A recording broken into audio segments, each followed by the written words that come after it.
Good morning dear students. जैसा कि आप देख रहे हो हमारा जो एग्रीकल्चर का जो टॉपिक था आपका रेखांकन हो गया था कंप्लीट। और रेखांकन में मैंने कुछ क्वेश्चन पूछे थे आपसे और उन क्वेश्चनों के आपने बहुत ही अच्छे से जवाब दिए। देखो, यदि आप कमेंट नहीं करते, पिछले से पिछले वीडियो में कमेंट नहीं करते तो हमें पता ही नहीं चलता कि आपके अंदर क्या कमी है या क्या कमी नहीं है।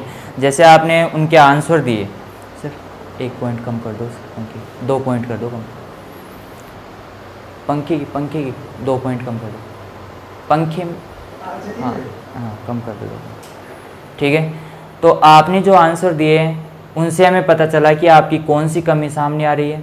फिर हमने क्या किया, उसको सोल्व किया और उसको सोल्व किया तो हमने देखा कि आपके पास इस प्रकार से समस्या थी और हमने जब आपको बताया कि हाँ इस प्रकार की समस्या होती है और इस प्रकार से हमें इस चीज़ को काम में नहीं लेना है, ठीक है। तो आप में ये सुधार हुआ। यदि आप कमेंट नहीं करते हमें तो हमें आपकी कमजोरी का पता ही नहीं चलता और ये एक माध्यम ऐसा है जिसमें हम दोनों कमेंट के माध्यम से एक दूसरे से जुड़ सकते हैं, ठीक है। तो आप लोग जितने हमें कमेंट करोगे, आपके पास हमारे कॉन्टैक्ट नंबर भी हैं, उनके ऊपर भी आप हमें कमेंट करके बता सकते हो कि सर हमारी ये समस्या है। यदि कोई कमेंट करना नहीं जानता है तो वो भी क्या कर सकता है, हमें व्हाट्सएप नंबर के माध्यम से आप क्या कर सकते हो, हमें कमेंट करके बता सकते हो कि हाँ हमें सर ये समस्या है, आप ये टॉपिक दोबारा समझाइए, ठीक है। तो आपने जो भी आंसर दिए थे, जैसे 4-5 बच्चों ने रुचि दिखा रखी है, लगातार वो क्लास ले रहे हैं हमारी और लगातार वो पढ़ने की कोशिश, उनकी जद्दोजहद जारी है। देखो, हमने आपके पास क्वेश्चन डाले थे 9x9 मीटर के ऊपर और 5x5 के ऊपर, ठीक है, और एक था 6x6 के ऊपर, ठीक है, यही थे क्वेश्चन। अब देखो इसके अंदर 9x9 मीटर, 5x5 मीटर और हमें कौन सी विधि से लगाना है, पंचभुजाकार से लगाना है, पंचभुजाकार। देखो पंचभुजाकार से हमारे पास आपके पास क्षेत्रफल आपका कितना है, 10,000 वर्ग मीटर, ठीक है। इसके बाद में R इंटू पी आपके पास पता है ही आपको, R इंटू पी कितनी है, 9x9 मीटर, ठीक है। मैं एक को सोल्व कराऊंगा, इसके बाद में आपने बाकी को तो सोल्व कर ही लिया होगा, ठीक है। अब यहाँ पर देखो 10x10, तो हम सबसे पहले वर्गाकार विधि से क्या निकाल लेते हैं, इसमें पौधों की संख्या। तो पौधों की संख्या निकालने का सूत्र आपको पता ही है कि क्षेत्रफल बटा R इंटू पी होता है, ठीक है। तो यहाँ पर पौधों की संख्या हम बात करते हैं इसके अंदर कि 10,000 के अंदर कितने का भाग लगेगा, अब 81 का भाग लगेगा, ठीक है। 9 नाम 81 होता है, आपको पता है, 9 का स्क्वायर 81 है, ठीक है। अब देखो इसको हल करते हैं हम, इसको हल करते हैं तो कितनी बार जाएगा, एक बार जाएगा, बच गए कितने। यदि ऐसे हल नहीं कर सकते तो आप ऐसे भी हल कर सकते हो इसको कि 10,000 के अंदर भाग दे दो कितने का, 81 का, ठीक है। अब इसके अंदर हम क्या करते हैं, एक बार चला गया, कितने बच गए, 10 में से 1 गया तो 9 और यहाँ पर 9 में से 8 गए तो 1 19 बच गए यहाँ पर, ठीक है। इसके बाद में आगे 0 उतार लेते हैं, फिर 81 है, 8 दूना 16, लगभग 2 बार जाएगा, ठीक है। तो 160 या 162 हो गए इसके टोटल, या 8 बच गए। इसके बाद में हमारे पास यहाँ पर कितने बच गए, 8 में 6 गए तो 2 बचेंगे यहाँ पर, ठीक है। इसके बाद में 0 उतारेंगे आगे, ठीक है। इसके बाद में देखो 8 या 24, 3 बार चला जाएगा यहाँ पर, ठीक है। तो कितना आ गया, 244 से तो 10 में से 4 गए तो 6 बच गए और 8 में से 4 गए तो 7 में से 4 गए तो 3, 36, ठीक है। तो इस प्रकार से हमने कितने पौधे निकाल लिए, इसमें 123 पौधे, कितने पौधे लगेंगे रे। अब देखो आपको पता ही है, आगे जो आता है पॉइंटों में हम मानते ही नहीं है कि कितना है। जैसे मान लो यहाँ पर 9 भी आ जाए तो भी हम नहीं मानेंगे, इसको हटा देंगे, इस पौधे को काउंट नहीं किया जाता है। कि आपको भी पता है कि ना ही तो आधा पौधा लगता है कभी, ना ही पूरा पौधा लगा सकते हैं हम, आधा या 1/4 या 3/4 हम पौधा नहीं लगा सकते, तो हमें पौधा तो पूरा ही लगाना पड़ेगा। तो यहाँ पर 123 पौधे टोटल किस विधि से, वर्गाकार विधि से हो गए। अब हमें पता है कि अतिरिक्त पौधों की संख्या निकालनी है और आपको मैंने बताया था अतिरिक्त पौधों की संख्या, कतारों की संख्या -1 इंटू कतारों की संख्या -1, यानी कि लंबाई के अनुसार और चौड़ाई के अनुसार। किसके अनुसार था, कतारों की संख्या माइनस लंबाई के अनुसार और कतारों की संख्या -1 चौड़ाई के अनुसार। तो यहाँ पर आपको क्या निकालनी है, कतारों की संख्या निकालनी है। और कतारों की संख्या निकालनी है तो आपको पता होना चाहिए 1 हेक्टेयर क्षेत्रफल खेत है हमारा, तो उसकी हम भुजा ज्ञात करें तो भुजा स्क्वायर से हम क्या निकाल सकते हैं, आपकी भुजा ज्ञात कर सकते हैं उसके अंदर। ठीक है, जो क्षेत्रफल होता है वर्ग का क्षेत्रफल, क्योंकि हमारे पास वर्गाकार विधि है ना, वर्गाकार विधि, क्योंकि आपको पता है वर्गाकार विधि किससे जो पंचभुजाकार विधि है वर्गाकार विधि से बनती है। वर्गाकार विधि के 4 पौधों के बीच में एक पौधा अतिरिक्त लगा दिया जाता है। ठीक है, इसमें कतारों की संख्या कतारों की संख्या लंबाई के अनुसार -1 और कतारों की संख्या -1 चौड़ाई के अनुसार। अब यहाँ पर हमारे पास वर्गाकार विधि से क्षेत्रफल आ गया। क्षेत्रफल के अंदर हमें पता है कि कितने मीटर होती है क्षेत्रफल, यानी कि एक भुजा कितनी की होगी, 100 मीटर की होगी। अब यहाँ पर 100 मीटर है तो 100 मीटर में हम क्या करेंगे, 9 का भाग दे देंगे तो हमें इसके अंदर कतारें लगेंगी उसकी संख्या पता चल जाएगी। तो 100 में 9 का भाग देते हैं, 100 में कितने का भाग देते हैं, 9 का, 9 एकम 9, फिर पॉइंट 9 एकम 9, फिर कितनी बार, लगभग 11.11 कुछ आ रहा है ऐसे। ठीक है, तो यहाँ पर कितने हो गए, 11 पॉइंटों में हमें लगाना ही नहीं है, क्योंकि पौधा कभी ना ही तो कतार लगती है पॉइंटों में, ना ही कभी आपका पौधा लगेगा। ठीक है, तो यहाँ पर कितना आ गया, 11 कतारें, कतारों की संख्या 11 -1 इंटू 11 -1 करेंगे तो यहाँ पर बच गए कितने, 10 इंटू 10, तो कितना हो जाएगा, 10 को 10 से इंटू करें 100 पौधे, तो अतिरिक्त पौधे कितने आ गए, 100। तो अब देखो 1 हेक्टेयर खेत में कुल पौधों की संख्या इक्वल क्या हो जाएगा आपके, यदि वर्गाकार विधि से देखें तो 123 पौधे आते हैं, प्लस यहाँ पर कितने पौधे आ रहे हैं, अतिरिक्त पौधों की संख्या 100, तो यहाँ पर 223 पौधे आ रहे हैं। कितने पौधे आ रहे हैं, 223 पौधे आ रहे हैं। ठीक है, तो इस प्रकार से हम क्या कर सकते हैं, इसको हल कर सकते हैं। ठीक है, तो ये हमारा क्या था, अपना जो क्वेश्चन था वो सोल्व हो गया है। इसके बाद में यहाँ पर हम आगे बात करते हैं कि हमने कल पढ़ा था सघन रोपण, कपड़ा। ठीक है, तो हमने क्या निकाला, सघन रोपण पढ़ा था और सघन रोपण के बारे में हमने जानकारी प्राप्त कर ली थी। ठीक है, अब देखो इसके बाद में हम बात करते हैं अगला कि गड्ढे तैयार करना। अब पौधे लगाएंगे तो उसके बाद में हम क्या करेंगे, गड्ढे तैयार करेंगे।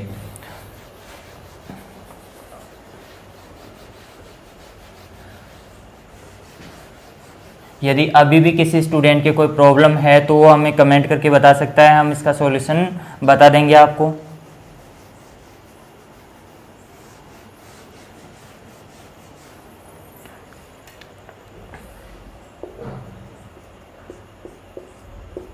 गड्ढे तैयार करना, देखो हमने लेआउट तैयार कर लिया था बाग लगाने की विधियों में। लेआउट तैयार करने के बाद में जो रेखांकन था वो तैयार कर लिया था। अब हमने उसका कच्चा चित्र तो बना लिया, अब उसे हमें क्या करना है, खेत में उतारना है। खेत में क्या करना है, उसको उतारना है। तो हमारे पास जैसे मान लो वर्गाकार विधि है, क्या है, वर्गाकार विधि है, तो उसको हमें क्या करना है, खेत में उतारना है। खेत में उतारने के लिए हमने क्या कर लिया था, इसको इस प्रकार से रेखांकन किया था। रेखांकन करने के बाद में हमने निशान लगा लिए थे कि यहाँ पर पौधे आएंगे। ठीक है, इस प्रकार से हमने क्या कर लिया था, रेखांकन। और रेखांकन करने के बाद में हमने क्या कर लिया था, इसके अंदर आपके पौधे लगाने की तैयारी कर ली थी। क्या तैयारी कर ली थी, पौधे लगाने की तैयारी कर ली थी। अब जो हमने आपने निशान लगाए हैं या खूंटी लगाई है वहाँ पर हम क्या करेंगे, गड्ढे तैयार करते हैं। तो इसमें सबसे पहले गड्ढे तैयार करने के लिए हमें क्या करना पड़ता है, सबसे पहले तो समय देखना पड़ता है। समय कि हमें पौधरोपण कब करनी है, यानी कि पौधे की रोपाई कब करनी है। तो हम 2 समय वर्ष में 2 बार क्या कर सकते हैं, मुख्य रूप से पौधों की रोपाई कर सकते हैं, पौधों को लगा सकते हैं। देखो एक तो होता है वर्षा काल कौन सा होता है, जुलाई अगस्त के अंदर हम क्या लगा सकते हैं, पौधे रोपण कर सकते हैं। यानी कि वर्षा ऋतु जो होती है उसी में क्या कर सकते हैं, हम पौधे लगा सकते हैं या पौधे लगा सकते हैं। इसके अलावा दूसरा एक स्थिति और बनती है, यदि आपके पास सिंचाई की उपलब्धता अच्छी है, पानी की व्यवस्था अच्छी है, तो आप क्या कर सकते हो, उसको बसंत ऋतु में यानी कि फरवरी मार्च में भी क्या कर सकते हो, पौधे लगा सकते हो। क्या लगा सकते हो, पौधे लगा सकते हो। ठीक है, अब देखो इसके अंदर गड्ढे तैयार करने के लिए सबसे पहले हमें बात करनी होगी कि गड्ढे कैसे तैयार किए जाते हैं। सबसे पहले तो हमें ध्यान रखना है कि गड्ढे एक वर्ष पूर्व, सॉरी एक माह पूर्व क्या करना है, गड्ढे तैयार करने हैं। देखो इसका कारण ये है कि हम जब गड्ढे तैयार करते हैं तो आपको पता है कि वहाँ पर आपकी जो मृदा होती है उसमें सूक्ष्म जीव भी होते हैं, लाभदायक भी होते हैं और क्या होते हैं, हानिकारक जीव भी उपस्थित होते हैं। इसके अलावा आपके कीट पतंगे भी मृदा के अंदर उपस्थित होते हैं। तो उन कीट पतंगों को नष्ट करने के लिए हम क्या करते हैं, एक माह पूर्व क्या करते हैं, गड्ढे तैयार करते हैं। तो यहाँ पर एक माह पूर्व गड्ढे तैयार करते हैं। इसका मतलब क्या होता है कि जब आपको पता है जुलाई और अगस्त, देखो जुलाई और अगस्त है, तो जुलाई और अगस्त में हम क्या करते हैं, पौधरोपण करते हैं। तो इसके एक माह पूर्व कब आती है, जून।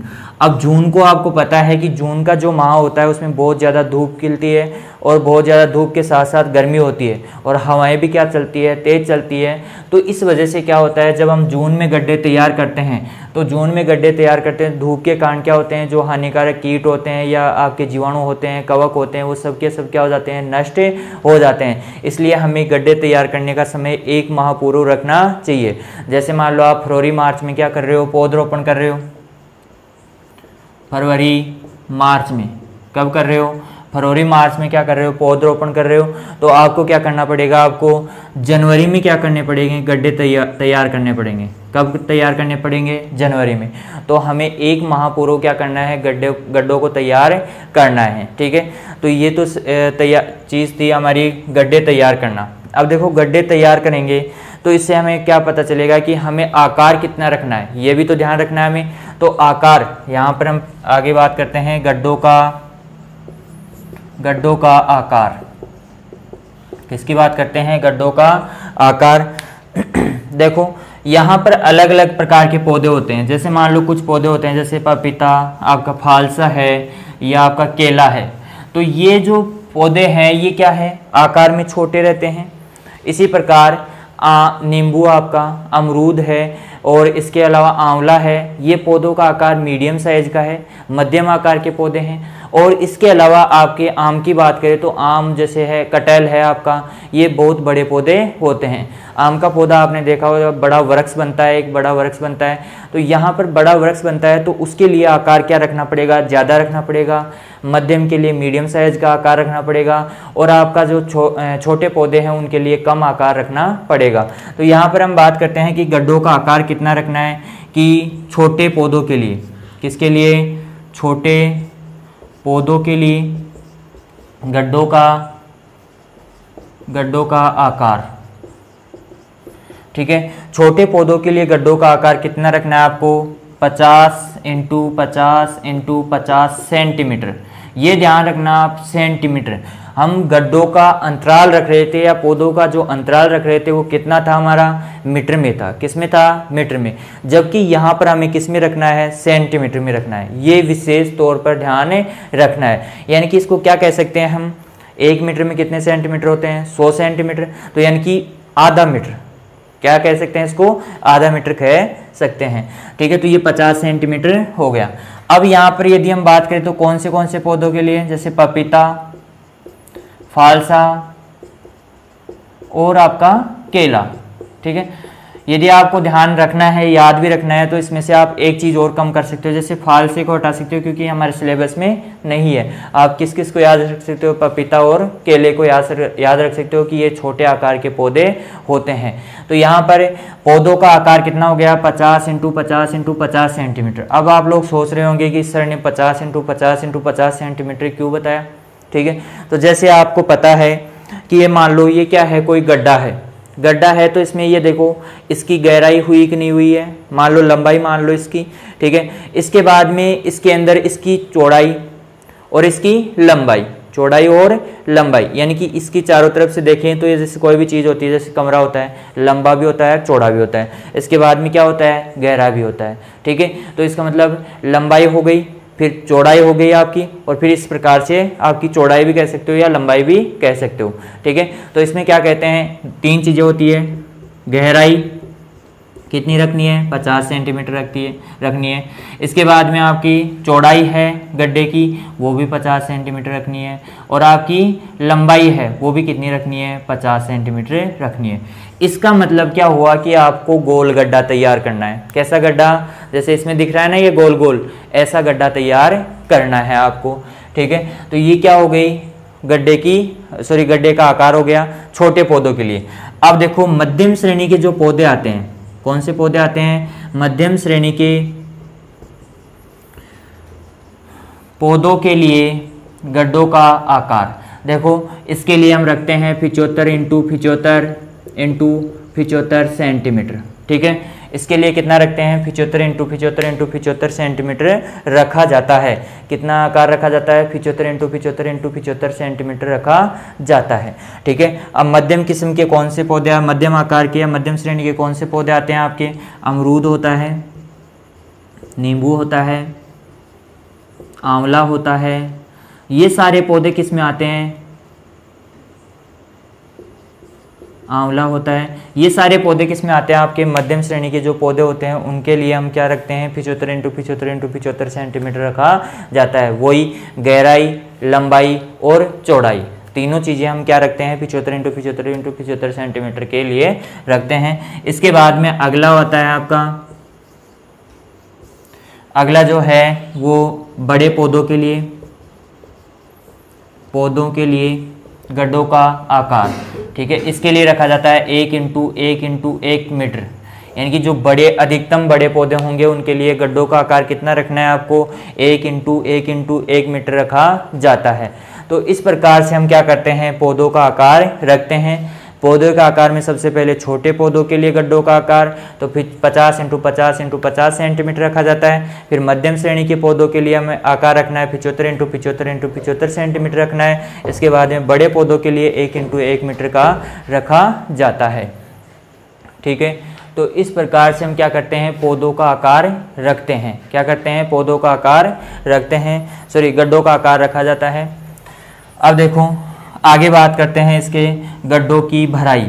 क्या करते हैं, गड्ढों की भराई। देखो गड्ढों की भराई करने के लिए हमें क्या करना पड़ता है, सबसे पहले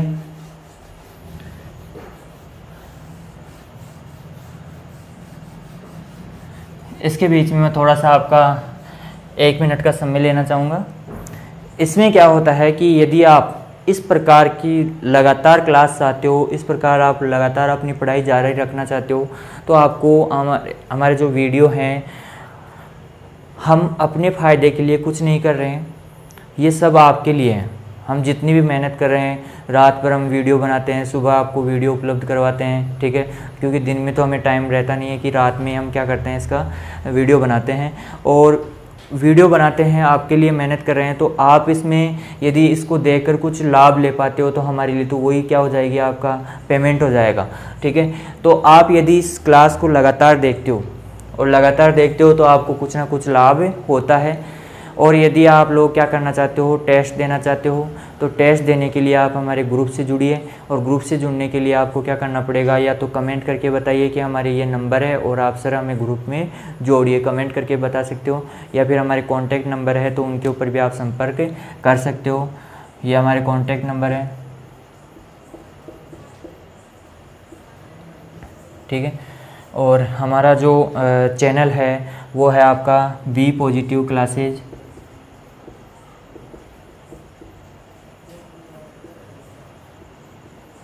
ठीक है।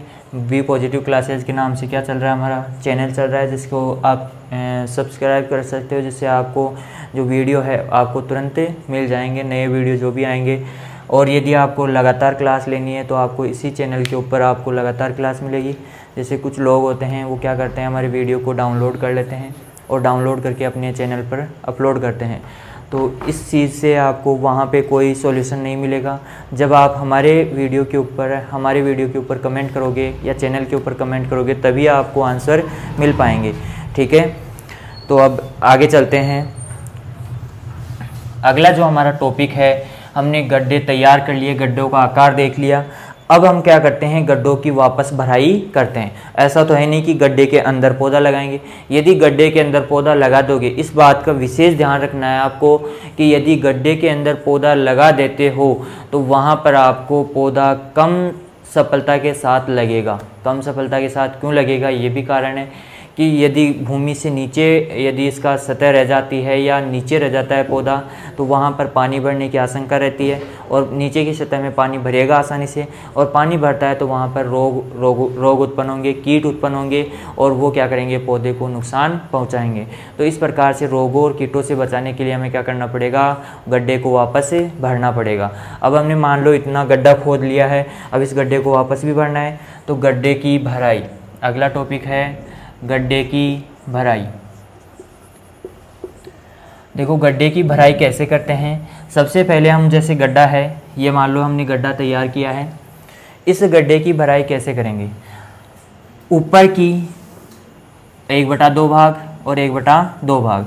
ऊपर की जो मिट्टी होगी, गड्ढे की ऊपर की मिट्टी होगी आधी तो ये, इसके अलावा आपकी कंपोस्ट ले सकते हो, गोबर की खाद ले सकते हो।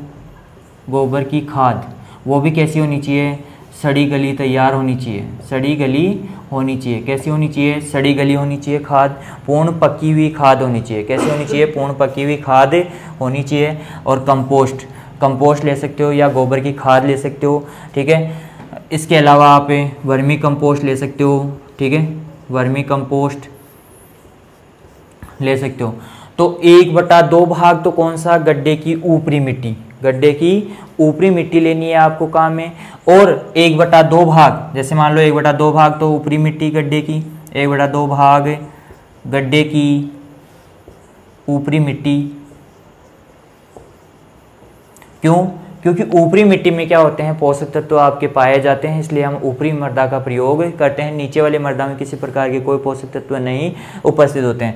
इसके अलावा ऊपरी गड्ढे की ऊपरी मिट्टी 1/2 भाग और 1/2 भाग क्या लेना है आपको, वर्मी कंपोस्ट ले तो और भी बढ़िया है। गोबर की खाद ले सकते हो आप, इसके अलावा आपकी वर्मी कंपोस्ट हो गई, गोबर की खाद हो गई, तो इनका प्रयोग आप कर सकते हो, ठीक है। ये तो हो गया गड्ढे की भराई। क्या हो गई, गड्ढे की भराई हो गई। इसके अलावा हमें क्या करना है, इसके अंदर जो पोषक तत्व, अब देखो आप जो पौधरोपण कर रहे हो उसके अंदर आपको पता है कि हमारे पौधे एक बार लग गए, उसके बाद में कम से कम 10 से 20 सालों तक हमारा पौधा वहीं पर रहने वाला है।